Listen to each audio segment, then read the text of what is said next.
नमस्कार, मी संदीप राणे, शहराध्यक्ष मीरा भाईंदर, महाराष्ट्र शिवसेना. मीरा भाईंदर ट्रॅफिक डिव्हिजनचं करामत तुम्हाला मी आता दाखवण्याचा प्रयत्न करतो आहे.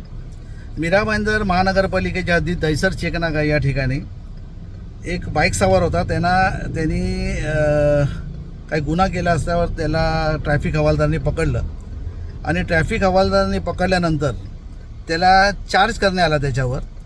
आणि चार्ज केल्यानंतर तुम्ही बघत असाल त्याने पावती दिली त्या कर्मचाऱ्याने, ट्रॅफिक कर्मचाऱ्याने ट्रॅफिक दिल्यानंतर तुम्ही बघत असाल तुमच्या बाजूच्या व्हिडिओमध्ये मी दाखवतो आहे की या ठिकाणी ट्रॅफिकची पावती न मिळता त्याला बेस्टची पावती मिळाली आहे. BST जे मुंबईमध्ये परिवहन खातं जे आहे त्याची पावती त्याला मिळाली.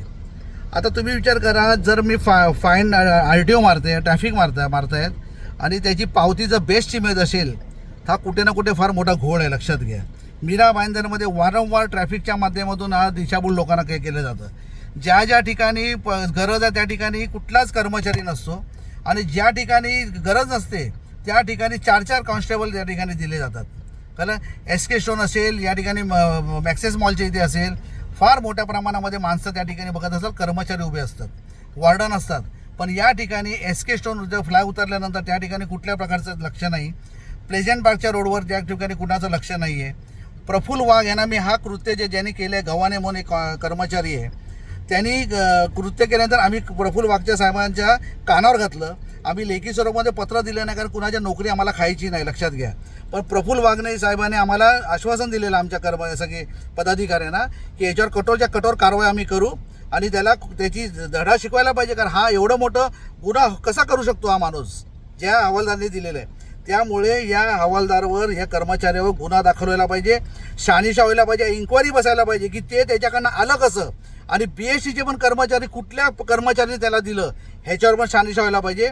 मी 1-2 दिवसातच CP साहेबांना पत्र देतो आहे आणि पत्राचा खुलासा आम्हाला पाहिजे. लक्षात घ्या. त्यामुळे कुठे ना कुठे हे काळे धंदे तर चालू नाहीत ना, ह्याच्यावरनं सिद्ध होतं. लक्षात घ्या. त्यामुळे ते क्लेरिफिकेशन होणं फार गरजेचं आहे. प्रफुल्ल वाघ साहेबांना एवढं मला सांगायचं आहे की तुम्ही आल्यापासून या ठिकाणी अगोदर पण असे भ्रष्टाचार फार मोठ्या प्रमाणात झालेत.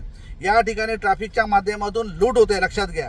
दैसर चेकनाका या ठिकाणी गुजरातच्या जीजेच्या ज्या गाड्या आहेत त्यांच्याकडनं भरमसाठ लूट केली जाते. लक्षात, माझा जाहीर आरोप आहे. लक्षात घ्या. ते प्रफुल्ल वाघ साहेबांना मला विनंती आहे की हे गव्हाणे जे असतील त्यांच्यावर कठोर कारवाई व्हायला पाहिजे, फौजदारी गुन्हा दाखल व्हायला पाहिजे, ते इन्क्वायरी बसायला पाहिजे. कुठल्या कर्मचाऱ्याने, कुठल्या बेस्टच्या कर्मचाऱ्याने त्यांना दिलं, त्यांनी पावती कशी फाडली. काय गव्हर्नमेंटचे अधिकारी आहेत तुम्ही. लक्षात घ्या. रोडच्या कुठले तरी माणसं असतील आपण समजू शकतो, पण याच्यावर तुम्हाला बाजूला व्हिडिओ बघताय त्याच्यामध्ये बेस्टची पावती आहे. ट्रॅफिकने पकडल्यानंतर ट्रॅफिकची पावती पाहिजे, त्यानं हे करता बेस्टची पावती आहे. लक्षात घ्या. त्याच्यावर सखोल इन्क्वायरी व्हायला पाहिजे. प्रफुल्ल वाघ साहेबांना आम्हाला सांगायचं, जेवढे ट्रॅफिक स्पॉट आहेत त्या ठिकाणी सर्वे करा. AC मध्ये बसून चालणार नाही, रोडवर उतरा. लक्षात घ्या. त्यामुळे याच्यावर जास्तीत जास्त लक्ष द्यावा आणि हे जे कर्मचारी असतील, गव्हाणे असतील, त्यांच्यावर फौजदारी गुन्हा दाखल व्हायला पाहिजे, इन्क्वायरी व्हायला पाहिजे की त्यांनी तो बंडल देते, तो रोल असतो, तो कुठून आणला, कुणी दिला, ह्याची मग शहानिशा होणं गरजेचं आहे. त्यामुळे लवकरात लवकर जरा याच्यावर कारवाई करतील अपेक्षा धरतो. तुर्तास थांबतो. जय हिंद, जय महाराष्ट्र. धन्यवाद.